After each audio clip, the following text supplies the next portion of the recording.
to our channel. Thank you so much for your engagement on our last video. Yeah, amazing. Shout out to Tana for that awesome comment. If you guys want to see a good comment, go back to our last video and read that comment. Thanks, guys.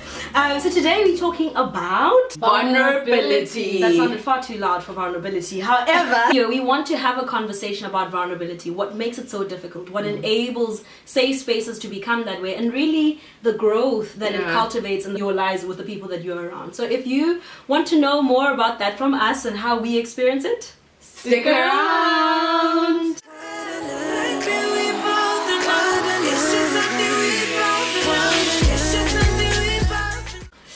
So I think the first question is like, what's vulnerability to you? What do you think it is to be vulnerable? What does it mean when someone's like, just be vulnerable? do people say that? Yeah. So I think to become vulnerable is to really open a door.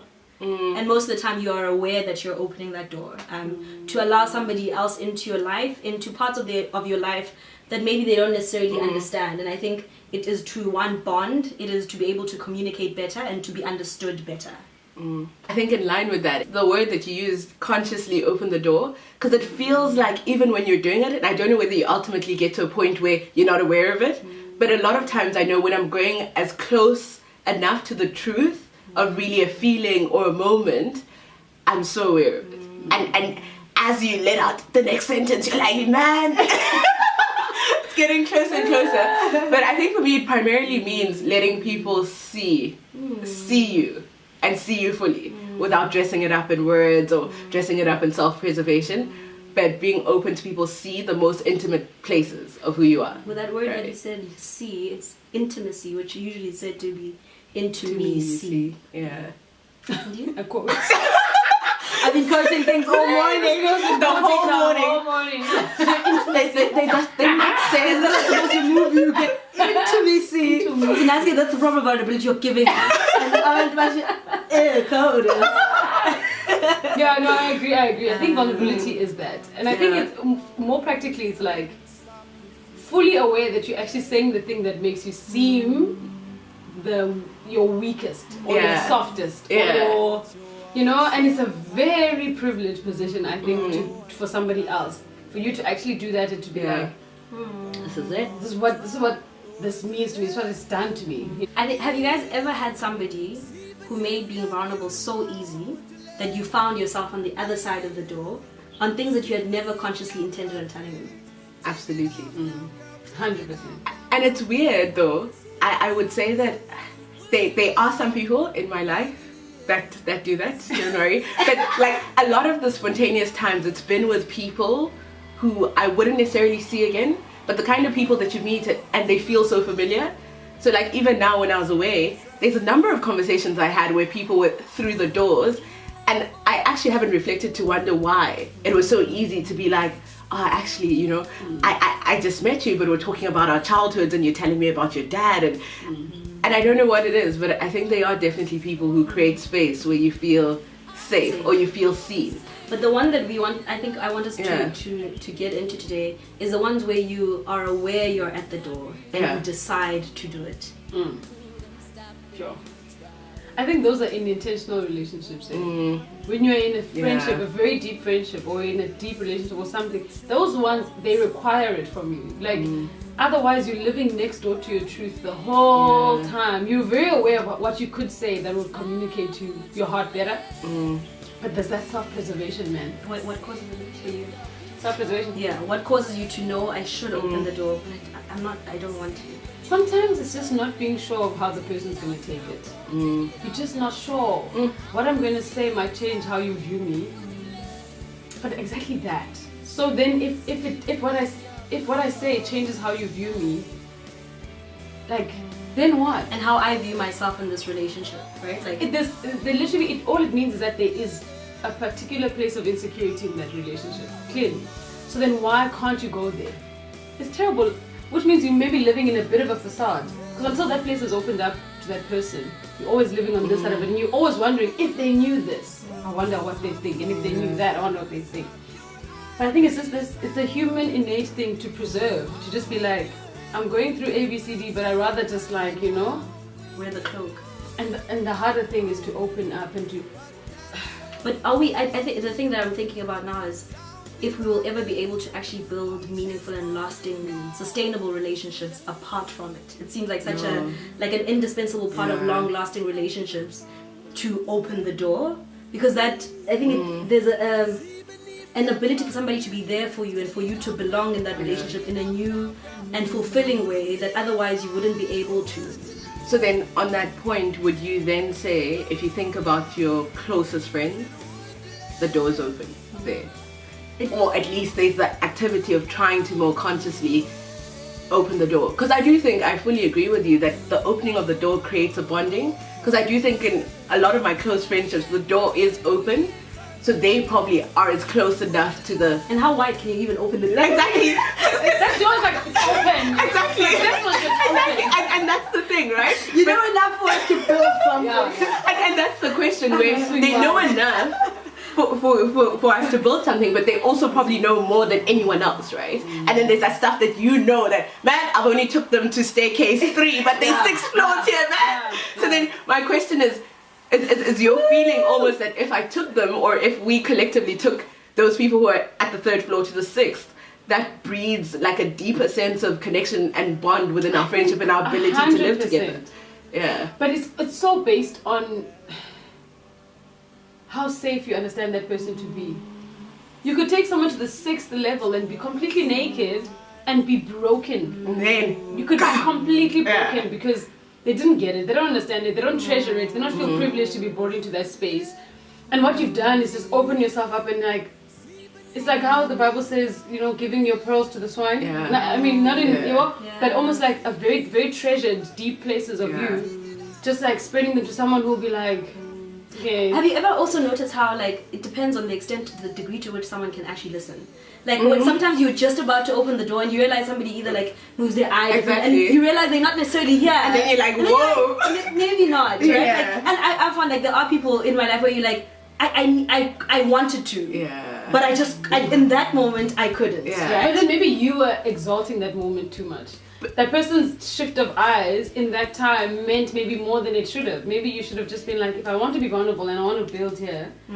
But I pressing? think there needs to be a sense of safety, and so I remember I was telling you about my friend and mentor June, who I was going to meet with a couple of days ago, and even before I saw her, I knew that there was going to be spaces for vulnerability because she has the capacity to host all of that. And so even before you meet her, you're already meditating on the many ways in which you want to open up, and immediately because of the extent to which somebody says, I want to know you, I want to understand you, they create the freedom. It happens. Like, and I think it feeling safe is a really important component of it, but also the thing where you're saying, where you believe that somebody will never use this against you later. Like you can weep and still be strong later on and still be what you regard yourself to be, without it being used against you in any kind of way later on. Can I ask you? Yeah. What are the ways that we think people block our ability to be vulnerable? I mean, just to add on to that question, generationally, because of like things around social media and perception, that is also inhibiting our ability to be seen by people, or by our friends, rather, by the people closest to us, because we've almost also bought into an idea of who you are versus the reality of certain things hurts, certain things don't heal after 5 years or whatever, and that's just what it is. I think the other thing is that you're changing. So some relationships start off you're much younger. Yeah. And you guys understood your relationship in a particular dynamic, right? Like, so for instance, let's say friends that you started off only in church with. Yeah. You guys understand each other in a particular room. And I think opening the door to a different component of saying, oh, wait a minute, this is new in my life, and maybe it doesn't necessarily align with that particular value. Can I still be your friend if I'm not that, right? Can I let you in there? Can I let you in there? And can we still maintain a friendship then if those values are not congruent anymore? What was the friendship based on? And I think Exactly. people wanting to sustain Yeah. something, but not at the cost of their perception or their... Because then it's all these thoughts that I guess make it hard to be vulnerable, and all these experiences. It's hard. So, What makes you vulnerable? What I enables was you about to... to Yeah. ask. I was going to say something. I think you're really good at opening up that space because you share, I think. And I think that provokes a sense that I can be transparent to and be seen in the space. I think you and Mavata do that really well. Like, yeah. Yeah, I think I learned earlier on because I had to. So like earlier years, prior 2009, 2010, I always say I used to be hard as nails, guys. I used to be like nothing affects me, nothing hits me, nothing whatever. And with time, I realized that I had just bought into an image of myself that I had created. So I was like, I am strong, I'm this, I'm not affected, I'm not this, I'm not that. And then like, you're chilling by yourself and you're like, that thing actually hurt. But I hate that I feel that it hurt because it shouldn't hurt me, you know? And even being able to name what happened. Was I hurt? Was I angry? Was I disappointed? Was my expectation not met? Like, what actually happened? And I think through grappling with those things in those years, it allowed me to, when I listen to somebody else, I can pick up those things. I can pick up, I've been there. I know what it means to dress this topic up and not really say it as it is. And so I think through sharing with someone openly, it like unshackles them a little bit to say, oh, okay, in that case then, you know. And I appreciate people who share openly, man. I appreciate people who can just be honest. Because you for me, you gain so much more from just saying it as it is. Like, I'm so over people who are just like, yeah, it's cool, I'm fine, I'm great, everything's good, you know, I'm trying my best, but things are blah, blah, blah. But it's different to say, I feel all of that, but I'm really scared about this. Yeah. You know? I'm not sure about this, and I'm not sure that my friends are going to understand this. Yeah. And I'm not sure that if I tell my parents this, that it'll change how they see me. Yeah. You know what I mean? Yeah. Those are the real ones. Yeah. It's so tough. I found with what you're saying that sometimes holding on to an image of yourself that disables you from being able to. It absolutely does. And I think in relationships where maybe, let's say, you are either the older or more the mentor kind of, or what role, then you see your role as being a host, right? And so to change that, saying it's now a partnership, I can fully say, oh, I'm going through this too, I'm going through that. I think it changes your sense of what your role is in that relationship. And so you perform a role because of what you see yourself to be. And really, you also just like, it's a level of lack of self-awareness in that time of saying, you need this too, right? Like, and I think it's changing the power dynamics in a lot of relationships to say, I don't have to be strong. I don't have to be the host. I don't have to hold space. Yeah. There are people that are there for that particular purpose for me too. And you do it because you also need it, right? Like, whatever you give into the world, in some ways, your own soul needs it to be restored and replenished. I want to ask something. You know how we say when you are vulnerable, you're afraid that you're going to change. That person that you're being vulnerable to might change how they view you. Are you able to listen to someone's vulnerability and not change how you see them?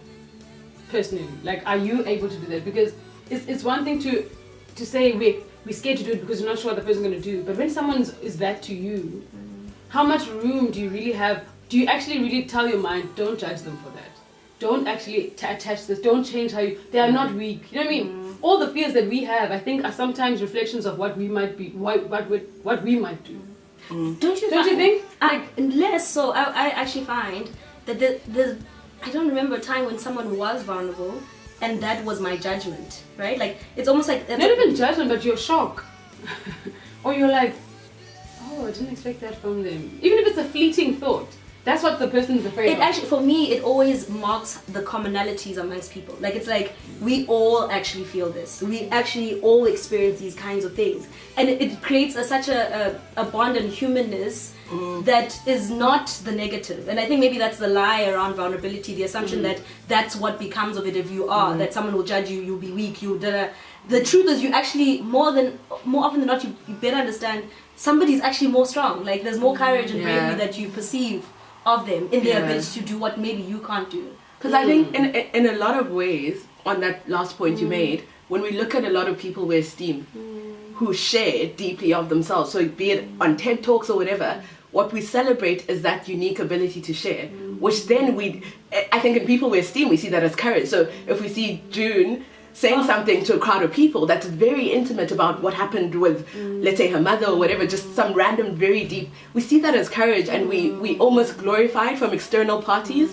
And I think for me, like, when my friends share with me deeply or something really deep, it's very similar where, number one, my immediate reaction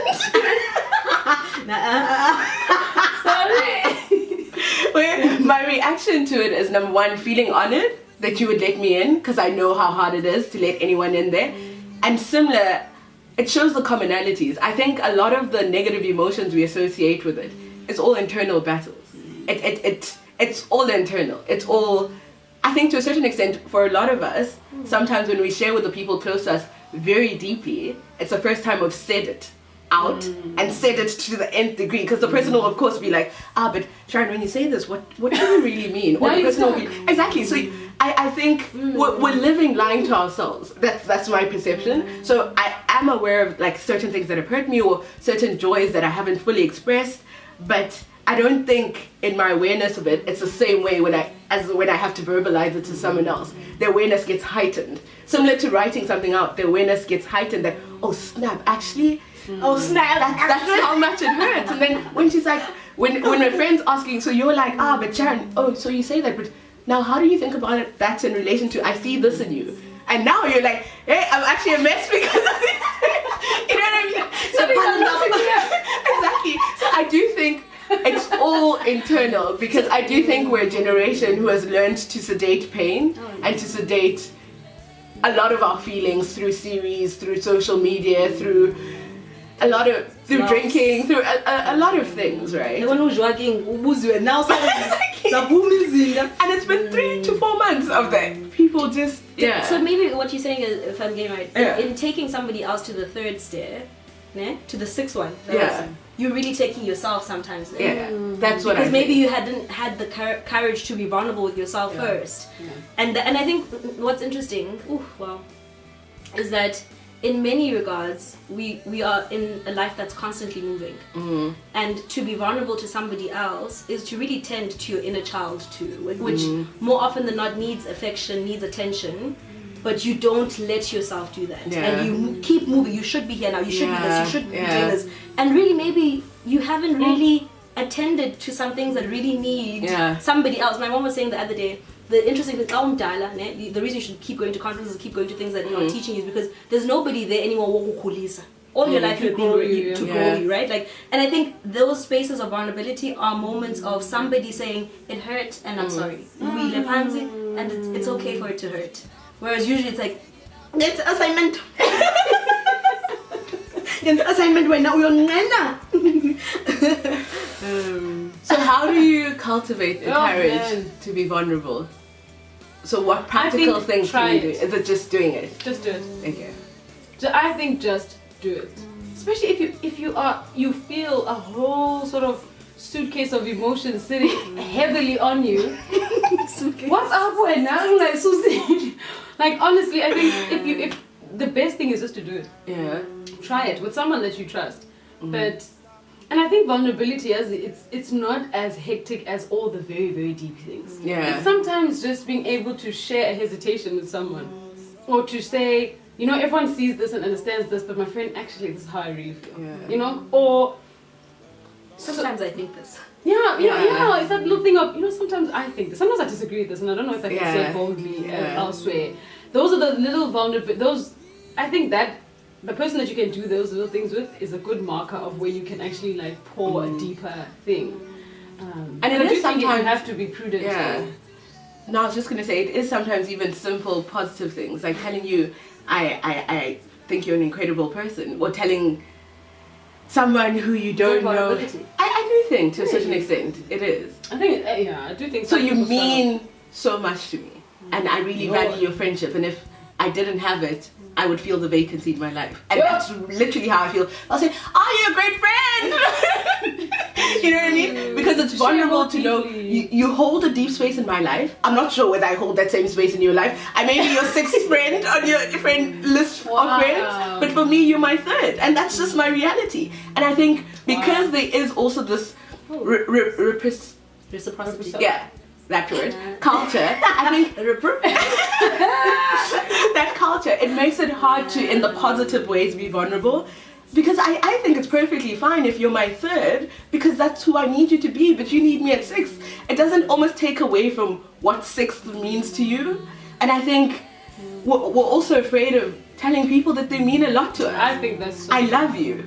And basically at the end of a phone call, I love you. Bye, have a good day. well, a phone call at the end. Okay, my friend, lots of love. A full day, the thing. That's what we were saying with vulnerability. It's a lot of dressing up. A joke someone on Twitter was like, in 2019, we're tired of hearing miss you, love you. Who put that I then on it?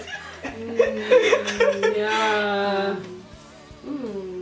And even I think like even in actually romantic relationships, I think usually that's where you have to really unlayer over and over, because you're saying this is who I am. I want you in my life in a lot of different ways, and I want us to merge.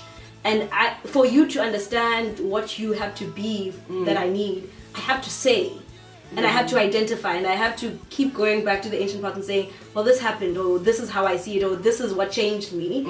And sometimes I'm not a version that I want to be, but this is me, right? Like, and I'm trying to change. And before I change, I'll probably still be feeling this over and over and over and over and over again. And so to just say, this person, if I really want to work this out, I have to dig deep and to dig myself and do that work, which is hard. And it's so, because you never miss it when someone's being vulnerable to you. It's you pick it up and you understand it and you treasure it.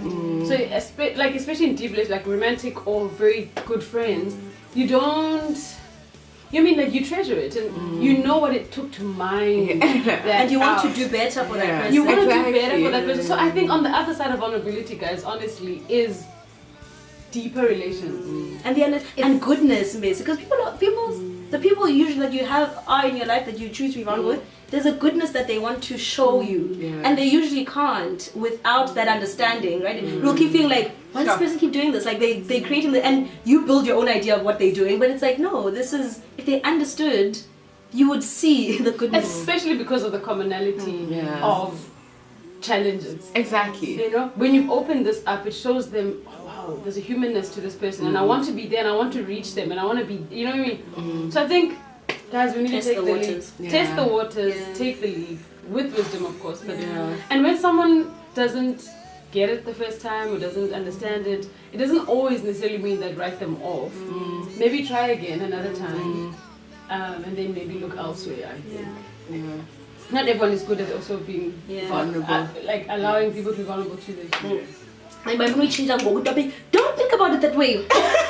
Rise up, Get up, lift up, be vulnerable. Bye guys. Thank you Have so a great much week. for this episode.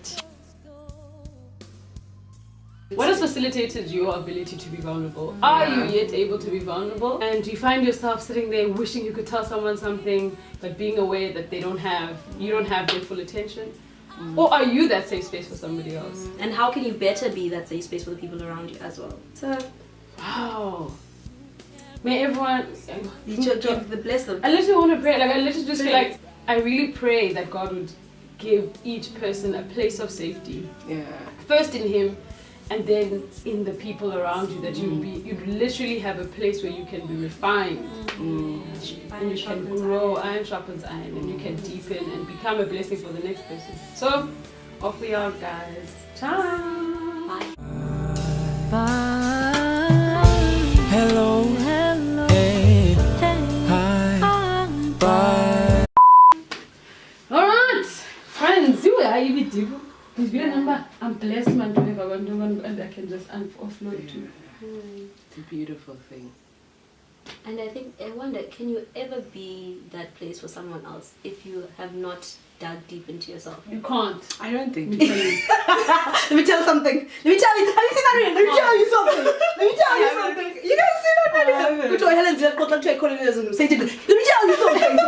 Let me tell you something. No, you honestly can't. Because you stay in a prideful place. You're like, oh, that's a tough challenge you have. You haven't grappled with your ones. Unreal, you know what I mean? Unless you realize your own fallacies, not fallacies, but your weaknesses and your flaws, you'll be like, I mean, you'll be a bit haughty. You listen to someone's troubles and be like, A lot of troubles. jeez, that's a lot of troubles. Ooh, that's a lot of troubles. There are some troubles everyone my ways. You need waters, eh? No, but we save space. Because I can't be water in your life. I don't know. Guys. Yeah. Sure. God help us. That's All good. right.